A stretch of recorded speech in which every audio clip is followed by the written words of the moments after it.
Now, it wasn't that long ago that if you were in the market for a teardrop or square drop camper, you just had to contact a manufacturer of your choice, put your name down, a deposit, pay full price, and just wait until the thing was ready. Things have changed a little bit though, which is really good for the consumer, not so good for the manufacturers though. The market sort of flooded a little bit across the whole caravan and camper industry. A lot of people got into the marketplace producing things, and they're niche products, these things, and there can only be so many people selling them to the people that want them. But what it has done is there's a lot of used teardrops and square drops for sale, and there's some bargains out there. I was just looking through the classifieds the other day and I thought, you know, if you're in the marketplace now, you'd really have to look at the second-hand market if you're happy to buy someone's used teardrop or square drop. And it brought up some memories I had of a few years ago on a forum I'm on. Someone bought a teardrop camper that for all instances looked to be a really nice camper. Yes, it was at the bottom end of the market.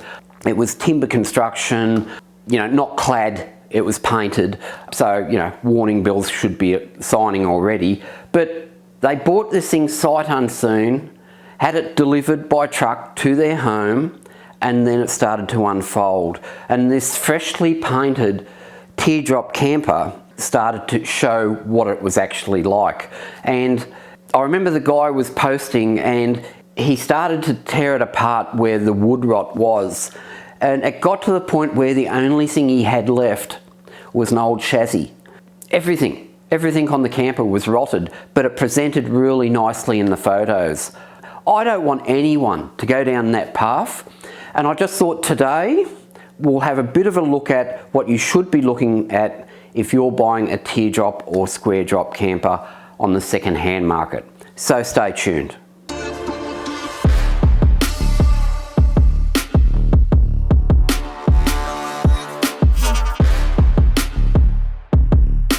Hey guys, my name's Daryl and welcome to the channel. Now today, second-hand teardrops and square drops. There's some big savings to be had here. A lot of the second-hand market teardrops and square drops have been upgraded, so that's also a benefit.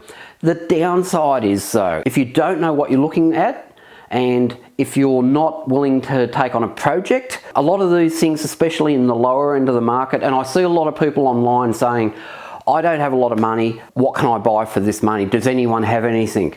And I worried, and like the chap before who bought the freshly painted teardrop and it was just full of wood rot, I probably wouldn't be buying, unless you were after a project and had some good skills, I wouldn't be buying something that was timber and painted unless you had a good look at it and made sure you had no issues. I'd want something that was timber construction but clad in aluminium or composite panel or fiberglass.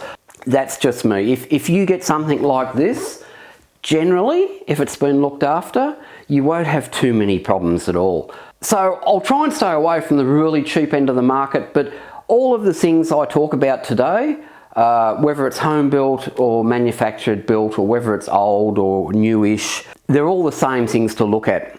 Today we'll also break it down. I see online a lot of the times people are looking at appearance, what the inside's like, does it have a water tank? I mean, water tanks are so cheap and easy to put into these things, or you can carry jerrys or the like. There's so many options nowadays. But you know, the whole, does it have a water tank? Does it have massive 12-volt systems? And a lot of the time these people are looking at a $10,000 or $15,000 second-hand camper. Of course it's not going to have a lot of these things, but anyway, you can't stop stupid sometimes.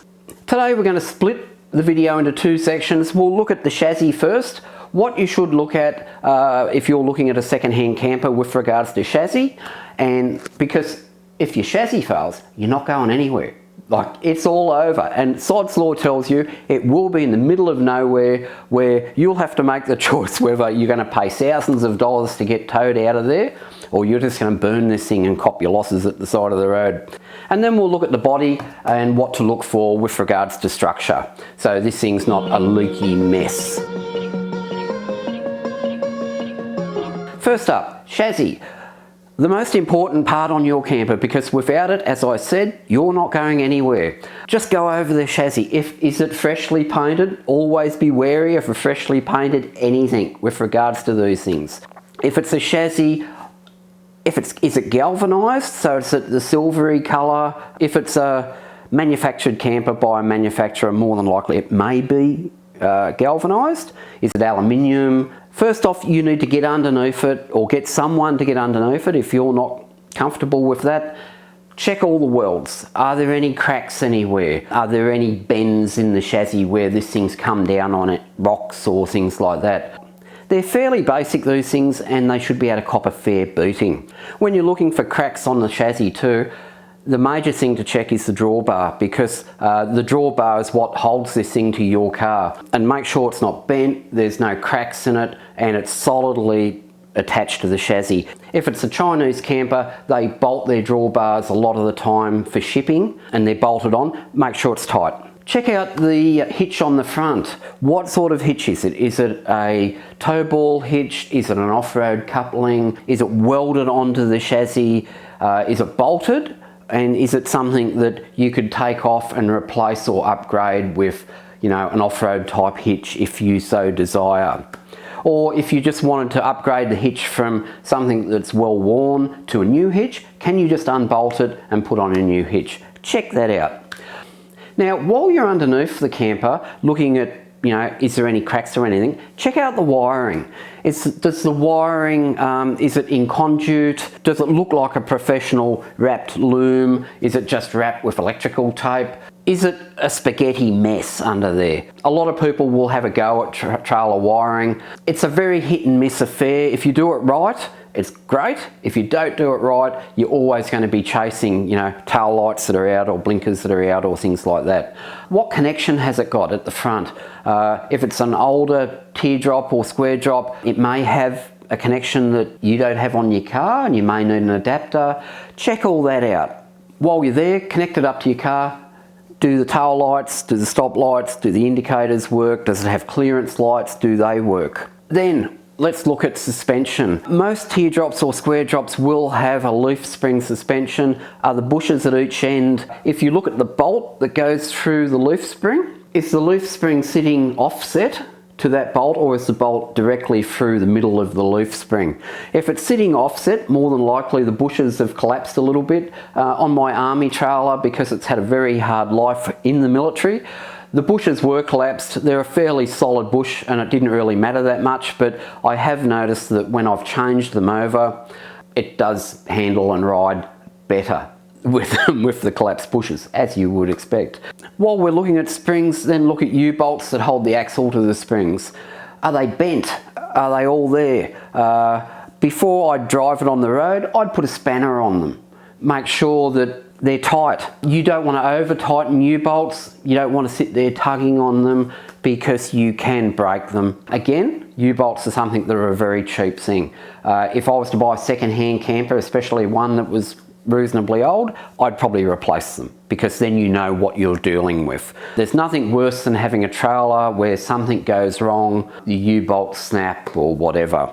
Axles. Make sure the axle's straight. It doesn't look like a banana. Put a straight edge on it. Sometimes axles do have a slight bend to them with camber at the wheels, but you'll generally find that most trailer axles are just a straight piece of bar for whatever carrying capacity they have. But the most important thing to check are wheel bearings. If you can, jack up the camper and wiggle the wheels top to bottom. See how much plays there. If I was buying any second-hand camper, I would replace wheel bearings. Wheel bearings are cheap. Wheel bearings just need to be greased, tightened to spec, forget about them for a while. The whole thing about pumping more grease through them all the time, I'm not a fan of. I've had boat trailers before that had wheel bearing problems, and they had the fittings where you can just pump grease through them, and you'd pump the grease through and then you'd have a look at them, and yes, they've got more grease in, but the grease that is still in there and is coming out is filthy. So for me, wheel bearings are so cheap, just replace the damn things every few years. You know, or pull the bearings out and at least repack the bearings with grease. If you're not mechanically minded, it shouldn't cost you that much money to take your trailer to a mechanic and say, can you fit new wheel bearings, or can you re-grease the bearings and re-tighten them to spec? It's something that if wheel bearings let go, it will ruin your holiday, and again, you'll be stuck on the edge of the road, and sod's law tells you again, it will be in the worst place ever. A hint, carry a second set with you, because if something goes wrong and you're in the back of nowhere, which a lot of us do get to, if you don't have a spare set of wheel bearings, you could be waiting a week or two. And I've said before, I once bought a Chinese dual axle trailer, and I went to replace wheel bearings and I couldn't buy them off the shelf. They were some bearing that was never listed through the major bearing manufacturers or suppliers in Australia. In the end, I went back to the people that sold the trailers, and he says, oh yeah, I'll just sell you a new hub. And it was $50 for a new, complete new hub with new bearings in. But I thought to myself, if I was in the back of nowhere and the bearings stuffed up, I'd just be stuck there. So, or if this guy went out of business, because they're only a middleman selling stuff, and be very careful what you're buying if you're buying Chinese campers, that you can get the parts locally, like wheel bearings and the like. But yeah, just be very wary when you're buying them. But again, carry a set of wheel bearings with you. Check the tyres on the chassis, look across the tread. Is it wearing evenly, like your car? If it's got an independent suspension on it, or even if the axle could be bent, you'll notice wear movements in it. A lot of independent suspension can come out of spec very easily, especially if there's wear in bushings. You'll get camber issues and toe-in issues with those. If a bent axle is on the camper, you'll generally see it with tyre wear. So check out the tyre wear, make sure it's even across the tread, and if the tyres are worn on the inside part of the tread, you'll generally find that there's an issue with camber. Check the wheels. If they're steel wheels, if they've got a hubcap or something on them, take it off. Are they rusty? Check the back of the rim. Steel wheels, if they've been in a salt environment or something, or on a beach a lot, they tend to rust a bit. If it's just surface rust, that's probably okay, and you can just sand them down when you get home and repaint them. Alloy wheels, you generally don't have too many problems with, but again, just go over everything with a torch and make sure there's no cracks, or on a steel wheel that they're not bent. They're fairly basic things, the chassis on those things, but there's a few things to look at, and I hope that's helped you with that. Let's get on to body next. Now,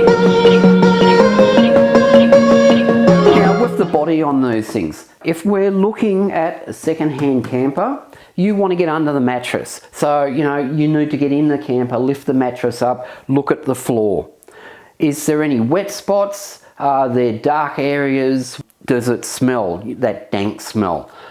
Has it been freshly painted? Because again, I worry about that. If it's been freshly painted, why are you painting it? Like, it could be just make it nice for sale. And when you lift the mattress up, look under the mattress too. Is it nice and clean, or does it have mildew and everything on that? Campers, no matter what people say with regards to construction on these campers, if you don't have good airflow, you will get condensation in them at night. You need airflow. You're breathing out moisture, and if there's two of you in there, or if you're having a party, there's more than two. I don't know what you do in your life, but you will get condensation in a camper if you don't have good airflow through the camper. And if you do get condensation, well, where does the moisture go? If you're on a long trip and you've got a lot of condensation in, the mattress is going to get quite wet. So check underneath, everywhere, front to back, side to side, along the seams of the camper, where the corners are. It's generally where you'll see issues. Under the door, is the door waterproof?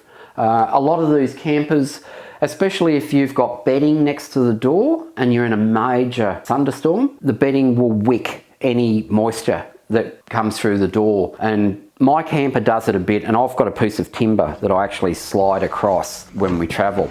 It's only a 2mm thick piece of ply. It lives down the side of the mattress, but when we travel, I just slide it across the door, and we don't have any problems of any moisture that comes in. But before that I did. We went away, we were in a torrential downpour. These Chinese doors, they're okay, but they're not the best.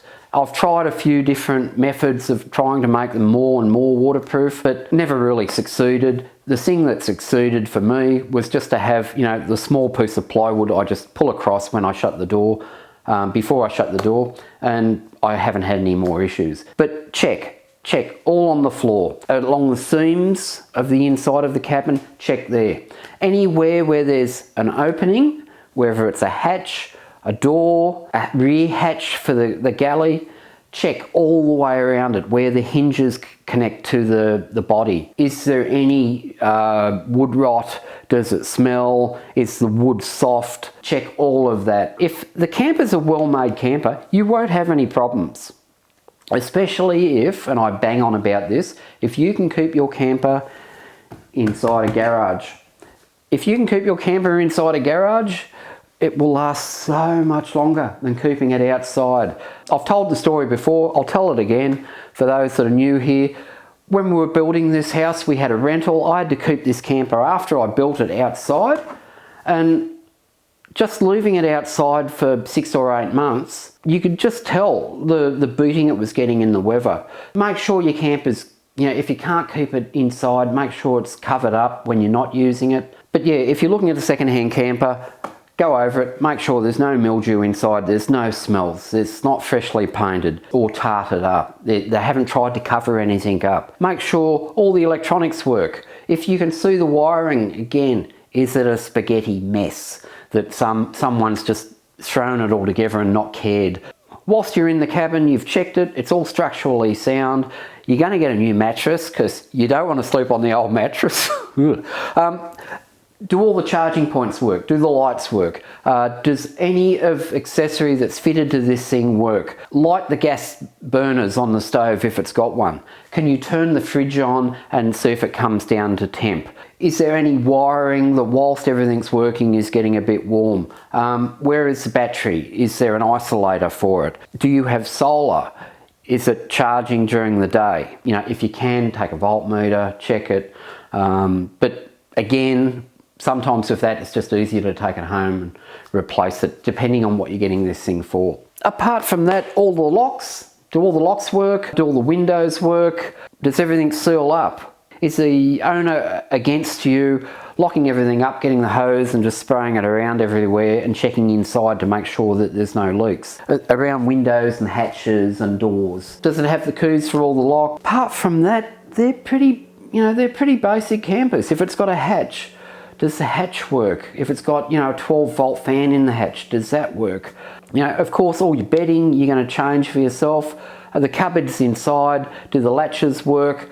The hinges on the cupboards, are they all structurally sound? When you open the cupboards, again, get your torch, shine in there.